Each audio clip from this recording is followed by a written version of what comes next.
விட்டா வைகாசி கிடையாது ஆணி, ஆணி விட்டா ஆடி கிடையாது ஆணி, புரட்டாசியில் உண்டு, புரட்டாசியை விட்டா ஐப்பசி கார்த்திகை கிடையாது, மார்கழி, மார்கழி முடிஞ்சோன்னா கை கிடையாது மாசி. இந்த 6 மாதங்களையும் நடராஜர் அபிஷேகம். நடராஜருக்கு இன்னைக்கு என்ன விசேஷம் அப்படின்னா, நடராஜர் வந்து மாணிக்க வாசகருக்கு உபதேசம் பண்றாராம். இந்த நடராஜர் அபிஷேகம் போது மாணிக்க வாசகர் நமக்கு வந்து 63 நாயன்மார்கள், நமக்கு சிவன் கோவிலில் 63 நாயன்மார்கள் இருப்பாங்க. இவங்கெல்லாம் வந்து சிவபெருமான ரொம்ப பக்தி சிரத்தையோட அவங்கெல்லாம் வழிபாடு பண்ணதுனால சிவபெருமான அவங்களுக்கு மட்டும்தான் காட்சி கொடுத்துருக்க அப்படிங்கிறது நமக்கு அந்த வரலாறு சொல்லுது. திருநாவுக்கரசரை ரொம்ப கஷ்டப்படுத்தி பார்த்துருக்காரு சிவபெருமான். ஏன் அப்படின்னா திருநாவுக்கரசரோட பாடல்களெல்லாம் கேட்கணும்னு அவர் ஆசைப்பட்டதுனால, ரொம்ப ஆசைப்பட்டதுனால சிவபெருமான் என்ன பண்ணாரா, அவர் ரொம்ப கஷ்டப்பட்டு கொடுத்து கடைசியாக நம்ம அந்த படத்துல கூட பார்த்துருக்கோம், கடைசியாக தான் அவருக்கு காட்சி கொடுப்பாரு. யாருக்கு? திருநாவுக்கரசருக்கு. அதே போல திருஞான சம்பந்தர், திருஞான சம்பந்தம்னா குழந்தையா இருக்காரு, குழந்தையா இருந்து அம்பாளுக்கு பால் குடிச்சவர். அம்பாள் வந்து குழந்தையா இருக்கும்போது ஞான சம்பந்தருக்கு பால் கொடுத்தாராம். அந்த பால் கொடுத்ததுனால அவர் ரொம்ப புலமைனா அம்பாள் பாடலாம் பாடி எங்க நடக்கும் அப்படின்னா சீர்காழியில் அம்பாள் வந்து பால் கொடுக்கக்கூடிய விசேஷம் ஞான சம்பந்தருக்கு இந்த தனியாகவே கொண்டாடுறாங்க சீர்காழியில். அந்த விசேஷம் அங்கே நடக்கும் சீர்காழியில். அதுக்கப்புறம் பார்த்தீங்கன்னா மாணிக்கவாசகர் எங்கே அப்படின்னா ஆவுடையார் கோயில், ஆவுடையார் கோயில்னு சொல்லக்கூடிய அரங்காண்டி பக்கம்.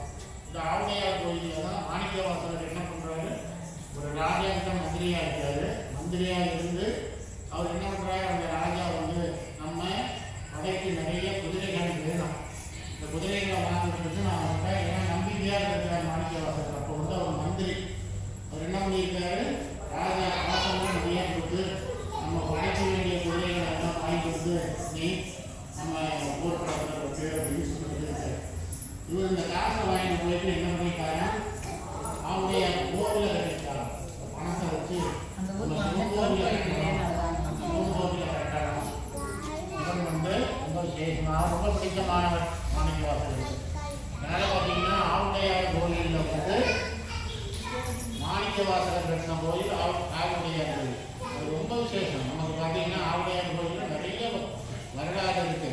நம்ம தமிழ்நாட்டிலேயே அதிக வரலாறு உள்ள கோயில் ஆவுடையார் கோயில் தான்.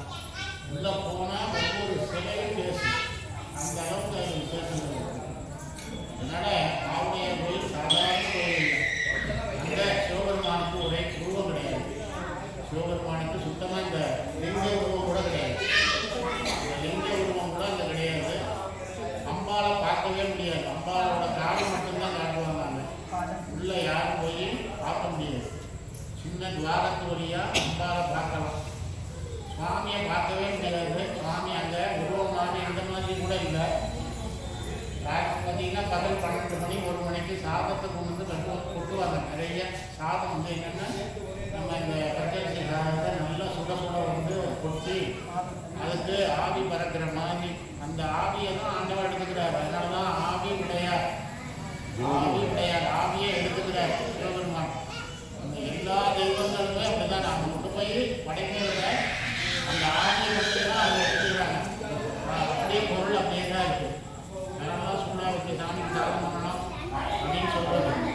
ஆவி போய் வச்சு பண்ணக்கூடாது அப்படின்ட்டு அந்த மாணிக்கவாசகர் வந்து கோவிலை கட்டின பிறகு ராஜா வந்து என்ன பண்ணுறாரு, ஏன் குதிரையெல்லாம் வாங்கலை, குதிரையை நாளைக்கு எனக்கு காட்டணும் அப்படின்னு சொல்லி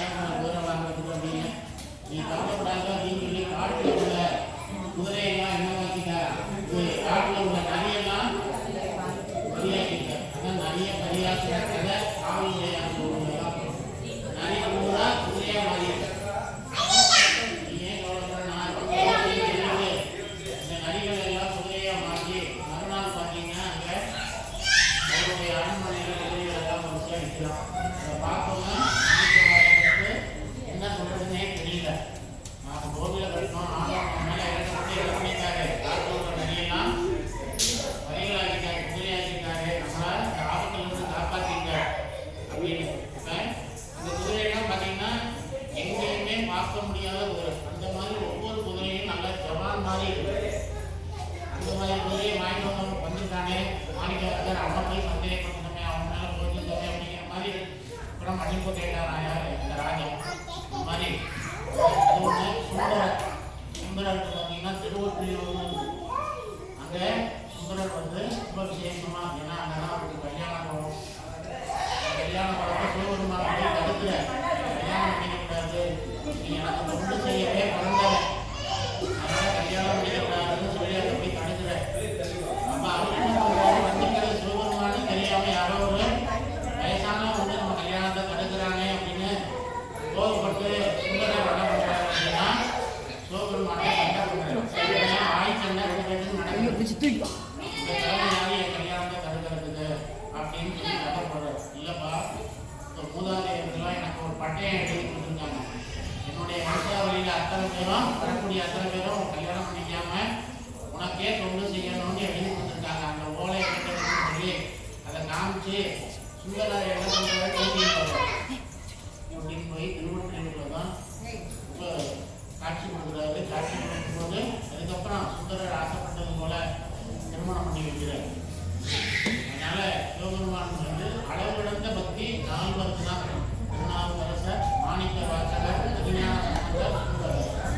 திருஞான சம்பந்தருக்கு திருகாழி, அதுக்கப்புறம் பார்த்தீங்கன்னா திருவொற்றியூரில் வந்து சுந்தரருக்கு அவருடைய மாணிக்கவாசகர்.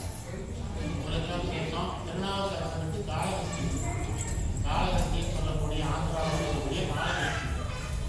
அதனால இது பார்த்தீங்கன்னா எதுக்கு சொல்றேன் அப்படின்னா மாணிக்கவாசகருக்கு உபதேசம் பண்ணக்கூடிய அந்த 4 நாள் நமக்கு நடராஜ அபிஷேகம், மாணிக்க தர்மஞ்சனம்னு நம்ம சொல்றோம். இது வருஷத்துல 6 முறை. இந்த 6 முறையில நாம நடராஜ அபிஷேகம் அபிஷேகம்லாம் பண்ணி இது நம்ம எதிர்பார்க்காத விஷயம்.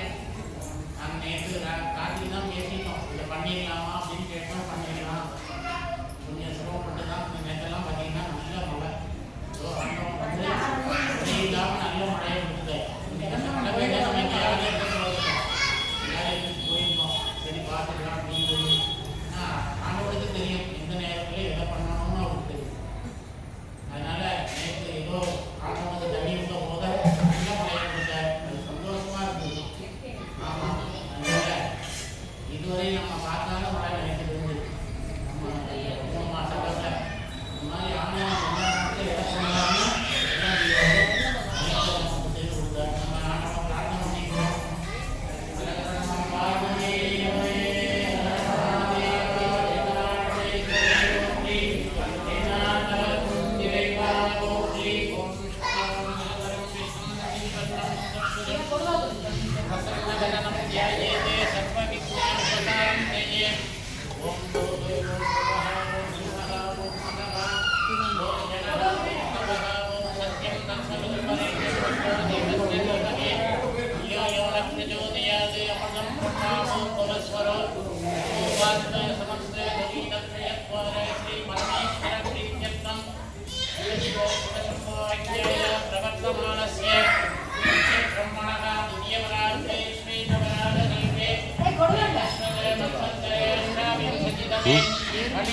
प्रथमे पादे जन्मोत्पीते वारणवर्षे वरदकन्ने मेरोः दक्षिणे पार्श्वे वन्दनारुणे तस्मिन् षष्ठीयागा षष्ठीसंवत्सराणामध्ये श्रीपराभवनाम संवत्सरे उत्तरायणे ग्रीष्मऋतौ मिथुनमासे शुक्लपक्षेभ्यायां पुण्यतिथौ वासरः हिन्दुवासरसंयुक्तायां अष्टम्यायां उत्तरायणनक्षत्रयुक्तायां शुभनक्षत्रे शुभयोगे शुभकरणे एवं गुणे सकले विशेषेण विशिष्टायामस्यां जन्मनक्षत्रे जन्मराशिविजातस्य नामनक्षत्रे नामराशिविजातस्य आनितिरुमञ्जन भक्तர்கள் नामधेयस्य सोमनपुरं भक्तमहाजनानां श्रेणस्थैर्ये वीर्यविजयाय आरोग्ये सत्याभिवृद्ध्यर्थम् आयु सत्संताने सौभाग्येष्टकाम्यात्यर्थम् आदित्यादि नवग्रहे नक्षत्रे सकलदोषपीडानिवारणात्यर्थं शीघ्रमेव सकले कार्यार्थं शिवकामसुन्दरी समेत नटराजमूर्ति प्रसादसिद्ध्यर्थं शिवकामसुन्दरी समेत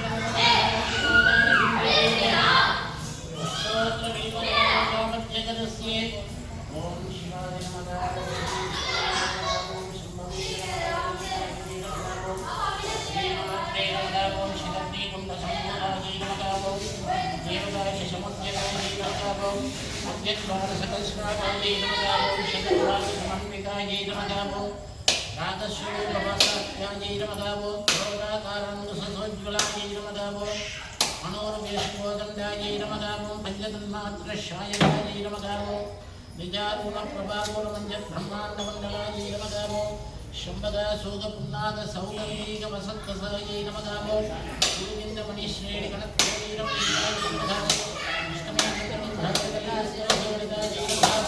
विष्णुचन्द्रणङ्गामङ्गणाविपदे विशेषणाय नमः ओम भगवती नमः गणेशजननी नमः गिरिराजनाथवाय नमः बुधाम्बिकाय नमः जगन्मात्रे नमः गंगारूपिणी नमः वीरभद्रप्रभवे नमः महादेवाय नमः गणराजमूर्ति नमः शिवकामसुन्दरेश्वराय